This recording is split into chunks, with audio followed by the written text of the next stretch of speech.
এক আল্লাহর গোলাম আমি, এই তো পরিচয়।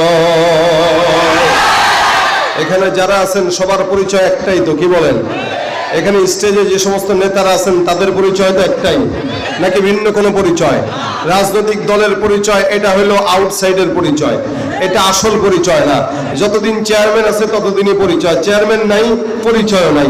কিন্তু এই চেয়ারম্যান সাহেব ইন্তেকালের পরে, কবরে যাওয়ার পর আপনার যেই পরিচয় ওনারও সেই পরিচয়, ঠিক কিনা?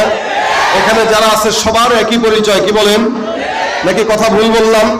আওয়ামী লীগ পরিচয় ভিন্ন, বিএনপির পরিচয় ভিন্ন, জাতীয় পার্টির পরিচয় ভিন্ন। এখানে যতগুলো মানুষ আছেন, মুসলমান আছেন, সবার একটা মাত্র পরিচয়, আমরা এক আল্লাহর গোলাম, এক নবীর উম্মত। এই পৃথিবীর সবই নকল, এই পৃথিবীর সবই নকল, আসল কিছুই নয়। এক আল্লাহর গোলাম আমি, এই তো পরিচয় আমার, এই তো পরিচয়। আল কোরআনের সৈনিক আমি, নেই তো কোনো ভয়।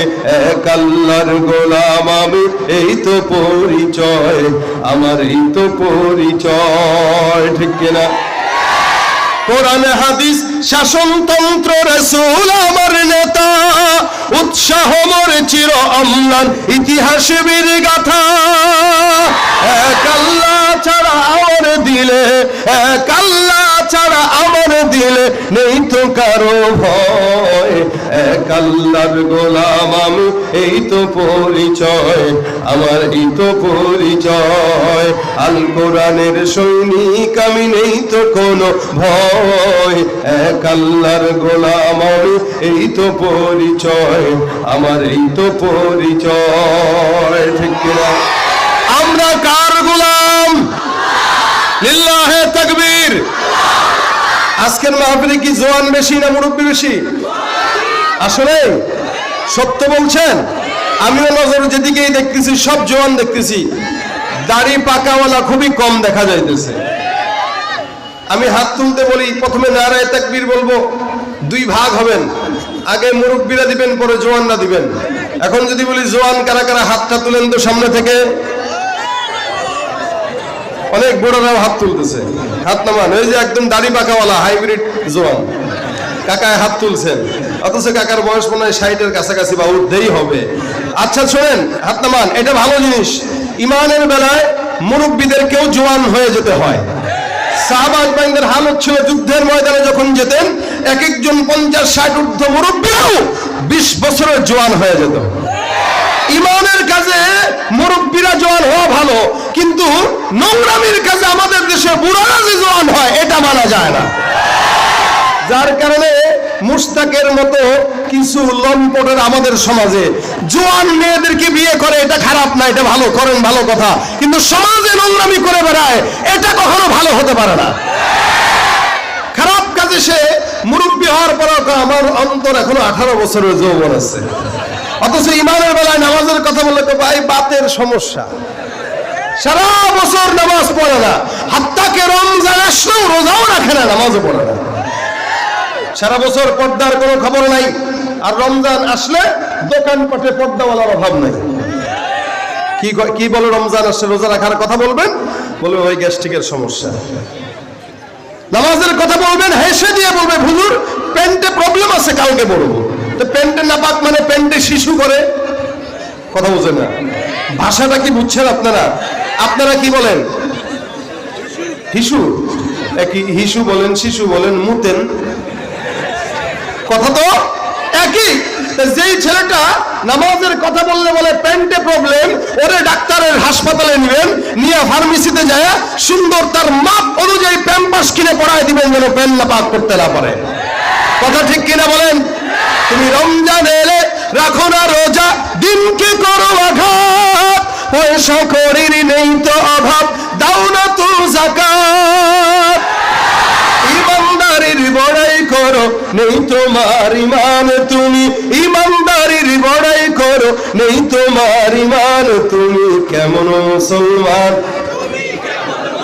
কেমন মুসলমান তুমি। আচ্ছা, আপনারা উত্তরবঙ্গের মানুষ এত নেট পান কই বুঝলাম না। এই দেখেন কই, এগুলো সবার মুখস্থ, দেখছেন কোথায়? আরে মাশাআল্লাহ, কত কল্যাণ আসছে দুনিয়া, কি বলেন ঠিক না? বাংলাদেশের মানুষ এক সময় 5 বছর আগে উত্তরবঙ্গের লোক ইউটিউব কি জিনিস তেমন বুঝতো না, আর এখন আমি বলার আগে আমার মুখ থেকে কেড়ে নিতেছে তারা। তার মানে কি পরিমাণে শুনছেন? আওয়াজ দিয়া বলেন, কেমন মুসলমান তুমি, সুদের টাকায় প্রাসাদ গড়ো, ঘুষ ছাড়ো না, দিন দুঃখী না খেয়ে মরে খবর রাখো না, আবার ঘুষ খেয়ে বিচার করো সাজিয়া প্রধান তুমি, ঘুষ খেয়ে বিচার করো সাজিয়া প্রধান তুমি, কেমন তুমি কেমন মুসলমান, তুমি কেমন মুসলমান, তুমি কেমন মুসলমান, না খৌফে খোদা দিল মে है ना गैरत ईमान, कैसे मुसलमान है तुम, कैसे मुसलमान। ঠিক কিনা? আচ্ছা, সুদের কারবার এই দেশে আছে কিনা? একটু কম, অনেক বেশি, অনেক বেশি, অনেক বেশি। টাকা ধার চাবেন মুরব্বির কাছে, মুরব্বি ধার দিবে না। ও কাকা গো, দেন না 10,000 টাকা লাগবে। কাহারে ভাতিজা, তোরে এত মহব্বত করি, একটু আগে চাইতি। যতবার চাইছে ততবারই খালি অজুহাত একটাই, আগে চাস না কে? এখন একদিন 1 মাস আগে যায়, কাকা দেন না, আচ্ছা মনে আছে, লিখে রাখলাম, তুই অমুক দিন আসিস। গেছে, হা একদম মাথায় ছিল না, এই মাত্র একজনে দিলাম। ভাতিজা বুঝছে কোন জায়গায় টিপ দিলে তেল বের হয়, আস্তে করে টিপ দেয়, কাকা 20,000 টাকা দেন, 2,000 বাড়ায় দেবো। কাকা হা দেখি, আমার কাছে তো নাই, তোর কাকির কাছে মনে হয় আছে। কথা বলেন ঠিক কিনা? ওরা শিক্ষিত শয়তান, ওরা শিক্ষিত শয়তান, ওরা শিক্ষিত শয়তান,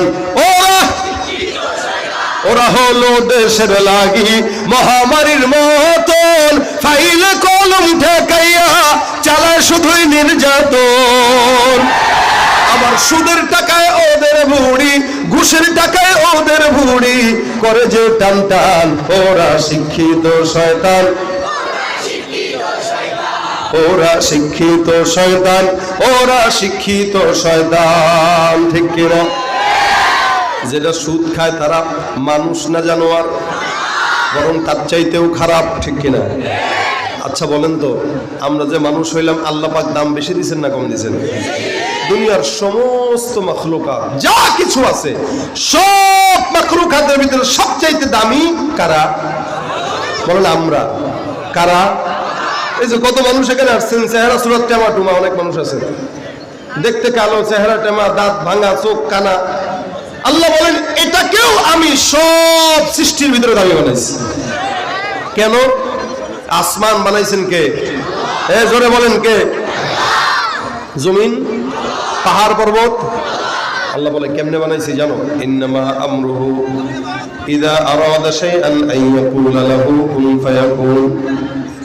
আমার আল্লাহ ডাক দেয়া বলে, নিশ্চয়ই সমস্ত মাখলুকাত, আসমান, জমিন, যা কিছু নজরের মধ্যে আসে, সমস্ত কিছু আমি আল্লাহ আদেশ দিয়া বানাইলাম, শুধুমাত্র বললাম কুন ফায়াকুন।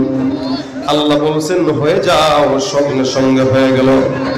এ মুসলমান নবীর উম্মত, আমার আল্লাহ পাক ডাক দিয়া বলেন, আসমানকে আদেশ দিয়া বানাইলাম, জমিনকেও আদেশ দিয়া বানাইলাম, পাহাড়কেও আদেশ দিয়া বানাইলাম, সমুদ্রকেও আদেশ দিয়া বানাইলাম। কিন্তু জমিনের মধ্যে যত বান্দা আছো জানো, তোমাদের মতো 3.5 হাত বডির মানুষকে আমি আল্লাহ আদেশ দিয়া বানাই নাই। আমার আল্লাহ পাক বলেন, ইয়া ইবনা আদম খলাকতুকা বিয়াদাইহি, বনি আদমের দল, আমি আল্লাহ তোমাকে আদেশ দিয়া নয়, আমি আল্লাহ নিজের কুদরতি হাতে একটু মহব্বত আর প্রেম দিয়া তোমাকে বানাইলাম। আমাদেরকে বানাইছেন কে? আল্লাহ নিজের হাত দিয়া বানায় দিয়েছেন, যার কারণে আপনার আমার দাম বেশি। জমিনের ভিতরে আপনি অনেক বড় মেম্বার, অনেক বড় চেয়ারম্যান, অনেক বড় এমপি, যার কারণে আপনার দাম না। না, আল্লাহ পাক আপনাকে শ্রেষ্ঠত্ব দেওয়ার কারণে আপনার দাম।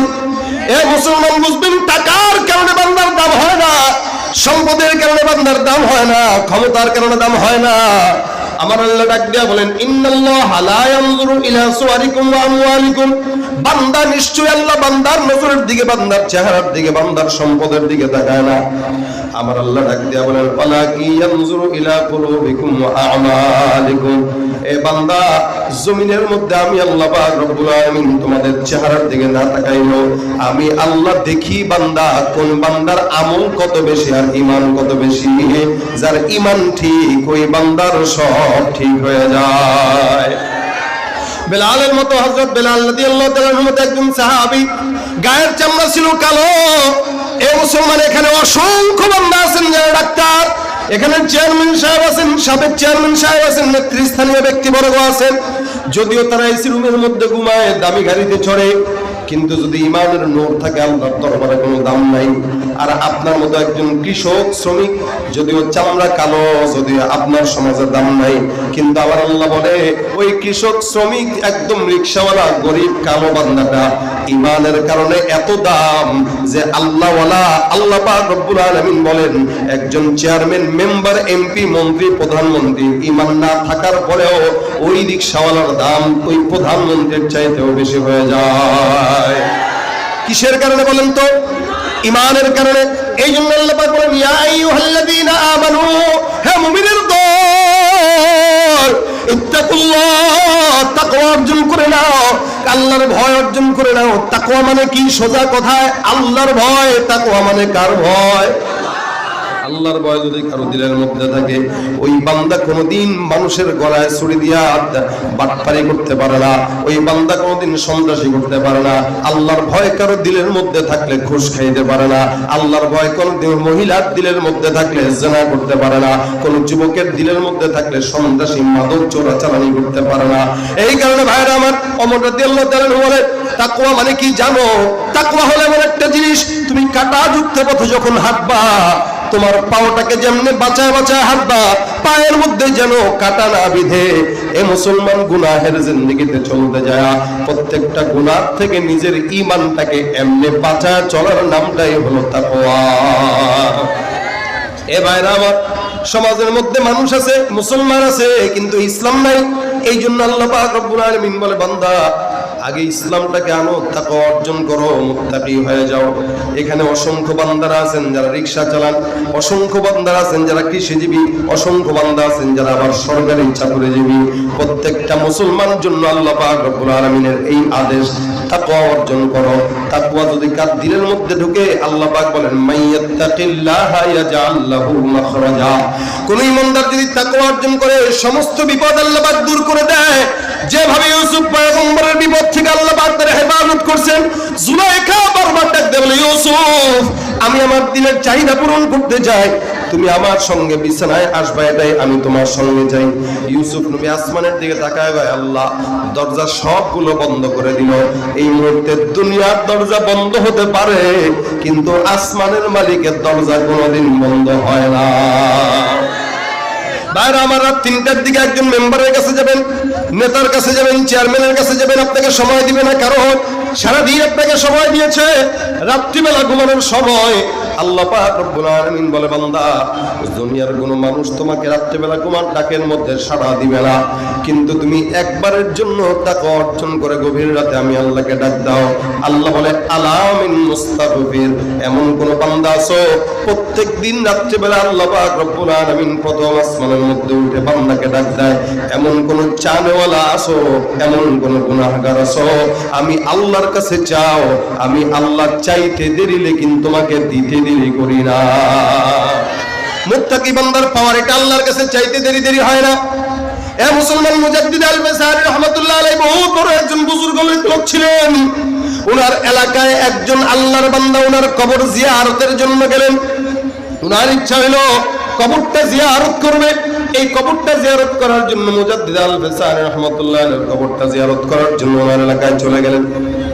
উনি এলাকায় কবরটা জিয়ারত করার পরে তাকায় দেখলেন নামাজের সময় হয়ে গেছে। নামাজের সময় হয়ে গেল, আল্লাহর বান্দা মসজিদের মধ্যে ঢুকলেন। ঢোকার আগে তাকায় দেখে পার্শ্ববর্তী একটা মাঠ আছে। এই মাঠের মধ্যে অসংখ্য ছোট ছোট বাচ্চারা সুন্দর করে খেলাধুলা করে। আল্লাহর বান্দা তাকায় দেখলো আজানের সময় যখন ঘনায় আসছে, এই সমস্ত ছোট ছোট বান্দাগুলা খেলাধুলা বন্ধ করে সোজা আল্লাহর ঘর মসজিদের দিকে রওনা হয়ে গেছে। আল্লাহর বান্দা এবার তাকায় দেখলো একটা ছেলে ওযু করলো না, ওযু ছাড়াই মসজিদে ঢুকলো। জোহরের নামাজের সময় দেখলো একই কাণ্ড। আসরের নামাজের সময় একই কাণ্ড দেখে। একটা ছেলেও খেলাধুলা করলো, কি বলে আসরের নামাজের সময় দেখলো, আবার যখন মাগরিবের সময় গনে আসলো, মাগরিবের সময় তাকায় দেখে আবার বাচ্চাগুলো ঢুকলো, কিন্তু একটা যুবক সন্তানও ওযু করলো না। অথচ আমার পয়গম্বর বলেন, কেউ যদি নামাজ পড়ার জন্য ওযু আদায় করে, ওযু বানায় নেয়, নবী করিম সাল্লাল্লাহু আলাইহি ওয়াসাল্লাম বলেন, বান্দার ওযুর পানির মাধ্যমে বান্দার সমস্ত গুনাহগুলো আল্লাহ পাক রব্বুল আলামিন দূর করে দেয়। মুসা পয়গম্বরকে আমার আল্লাহ পাক রব্বুল আলামিন কথা বলার জন্য সুযোগ করে দিয়েছিলেন। নামাজের মাধ্যমে আল্লাহ পাক আপনাকে আমাকে আল্লাহর সঙ্গে কথা বলার সুযোগ করে দিয়েছেন। সুবহানাল্লাহ। আমার আল্লাহ ডাক দিয়ে বলেন, মুসা, তোমাকে আমি আল্লাহ পাক রব্বুল আলামিন এত পাওয়ার দিলাম, তুমি আমার সঙ্গে কথা বলো। প্রত্যেক দিন নয়, সপ্তাহে নির্দিষ্ট সময়ে তোমার সঙ্গে আমি আল্লাহ কথা বলি। তুমি কি জানো আমি আল্লাহ পাক এমন দল কিছু বান্দাকে জমিনের মধ্যে প্রেরণ করব, যে বান্দাদেরকে আমি